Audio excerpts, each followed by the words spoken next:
Bonjour à tous. Fidéliser et rajeunir sa clientèle, c'est l'objectif de toutes les banques. Le sponsoring sportif est un des moyens de parvenir à ces fins. C'est l'axe retenu, notamment par la Caisse d'épargne. Nous recevons aujourd'hui son directeur du développement. Bonjour Cédric Mignon. Bonjour.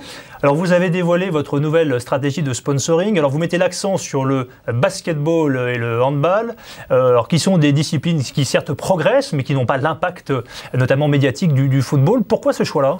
C'est un choix important pour les caisses d'épargne, parce que vous l'avez dit, on a l'ambition de rajeunir notre clientèle. On est la première banque des jeunes, mais c'est important pour nous d'être en conquête sur les jeunes.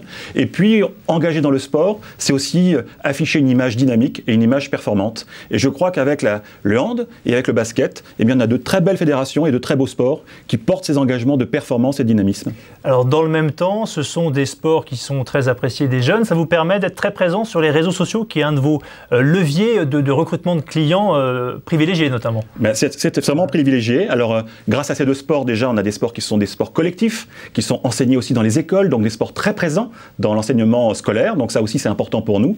Et puis, ce sont des sports aujourd'hui qui se développent, parce que vous disiez que ce n'était pas des sports aujourd'hui avec une aussi grande notoriété que d'autres. Eh bien, ça, c'est en partie faux, parce qu'aujourd'hui, le monde change, et ces deux sports prennent vraiment une place de plus en plus importante. Le nombre de licenciés progresse dans ces deux fédérations, et aujourd'hui, ils se développent très fortement. Vous avez la possibilité de connaître quels sont vos fans sur les réseaux sociaux, quel est leur âge, leur profession, s'ils sont clients ou non dans votre banque. Est-ce que vous avez un indicateur pour mesurer ça? Aujourd'hui, les caisses d'épargne ont à peu près 700 000 fans sur les différentes pages Esprit Glisse, Esprit Running que l'on active aujourd'hui. Donc on les connaît, on sait qui ils sont. Cette connaissance est de plus en plus fine. Vraiment, on arrive aujourd'hui à savoir vraiment quels sont les sports qui les intéressent, quelles sont les musiques qui les intéressent. Ça nous permet de nous adresser à eux de façon de plus en plus personnelle, donc de répondre plus précisément à leurs attentes. C'est d'ailleurs pour ça aussi qu'on a vraiment... Donc le web est aussi un moyen de suivre vos clients, c'est-à-dire qu'il y a le sponsoring, les réseaux sociaux, et derrière, c'est un moyen de savoir précisément ce qu'ils font, et ils peuvent potentiellement être contactés par un conseiller de clientèle, c'est ça? Oui, alors c'est ce qui se passe aujourd'hui, vous avez raison.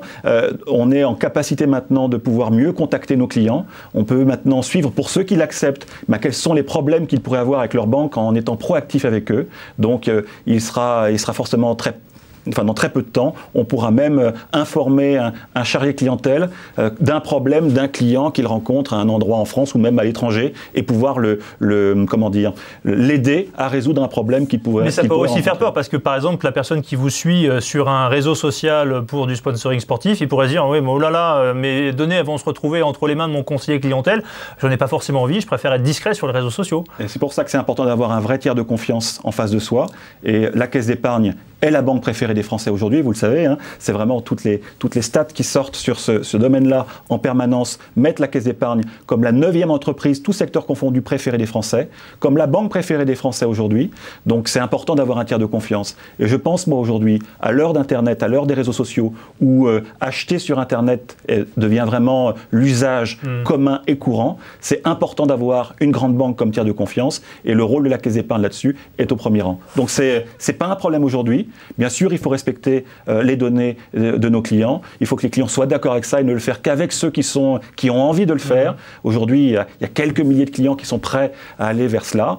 On ne le fera qu'avec eux et avec ceux qui auront envie. Mais c'est normal que la Caisse d'épargne, qui est une banque moderne, qui est une banque innovante, innove aussi sur les réseaux sociaux. Vous étiez présent en force à Sotchi. Vous parrainiez 5 athlètes. Les Jeux Olympiques de Sotchi ont été aussi les Jeux de la polémique, les questions de gabegie, d'impact environnemental, de corruption.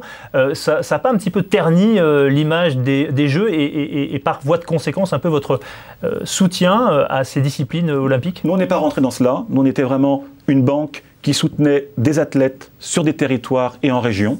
On soutient Colline Mattel, par exemple, qui était médaillée de bronze en saut à ski féminin depuis maintenant plus de 4 ans. On a commencé à la soutenir quand elle avait 14 ans. Elle était encore inconnue. Sa discipline n'était même pas une discipline olympique. Donc voilà, c'est ça notre engagement à nous. Donc nous, on est cette force-là. Elle a obtenu une médaille de bronze à Sotchi. Elle a obtenu cette médaille de bronze. Donc pour nous, c'est une belle récompense aussi pour nous. On se sent associé à sa victoire.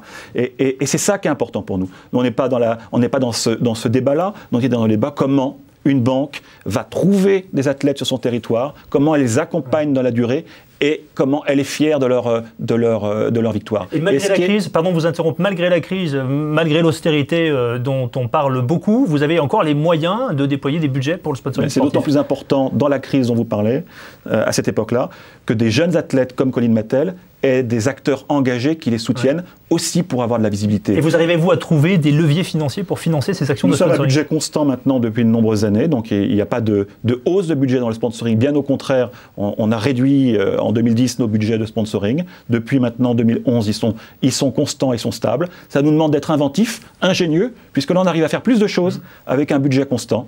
Comme quoi c'est possible. On peut, en se posant les bonnes questions et en trouvant les bons moyens, finalement être beaucoup plus présent auprès des athlètes, encore tout aussi présent auprès des fédérations et élargir le spectre de notre... Et des réseaux sociaux, on a compris que c'était déterminant dans votre stratégie. Exactement. Merci Cédric Maignon. Merci, bonne journée. Merci à vous. À bientôt.